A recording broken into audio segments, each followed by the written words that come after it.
चारू महड़ पोखरी खुनई हो दादा, घने से लगई आम गाछ हो। अच्छे से पोखरी खुनई हो दादा, घने से लगई आम गाछ हो। पनिया जे पित दादा हो ठंडे जुड़े त रही जेता दादा मिया के नाम हो। पनिया जे पित दादा हो ठंडे जुड़े त रही जेता दादा मिया के नाम हो। तुही बेट पोती ऐरन, तुही पोती गे पैरन, तुही पोती जीव जाना जा लगे। तुही पोती ऐरन, तुही पोती पैरन, तुही पोती जीव जाना जा लगे। भैया का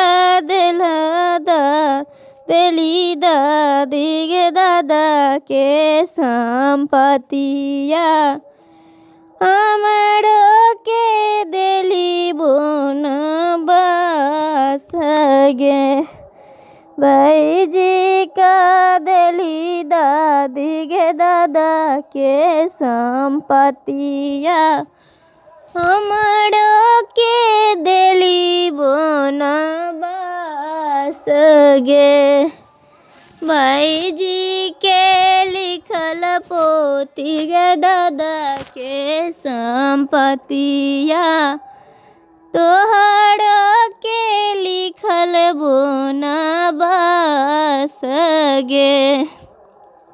भाई जी के लिखल पोती गे दादा के संपतिया, तोहरो के लिखल बोन बस गे।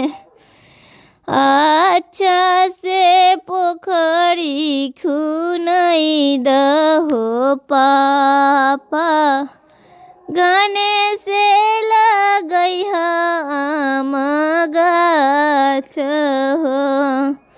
अच्छे से पोखरी खुनई दिया हो पापा, घने से लगई आम गाछ हो। पनिया जे पितया बह ठंडे जुड़े त, पनिया जे पित पापा हो ठंडे जुड़े त रही जेत पापा जी के नाम हो। पनिया जे पित पापा हो ठंडे जुड़े त रही जेत पापा जी के नाम हो। तुही बेटी गे ऐरन, तुही बेटी गे पैरन, तुही बेटी जीव जाना जा लगे। तुही बेटी ऐरन, तुही बेटी पैरन, तुही बेटी जीव जाना जा लगे।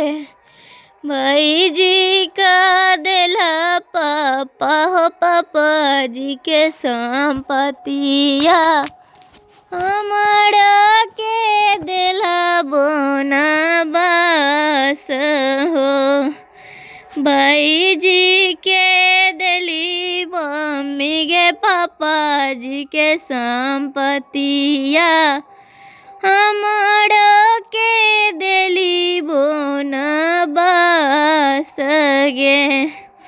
भाई जी के लिखल बेटी के पापा के संपतिया तोहरो के लिखल बोन बस गे।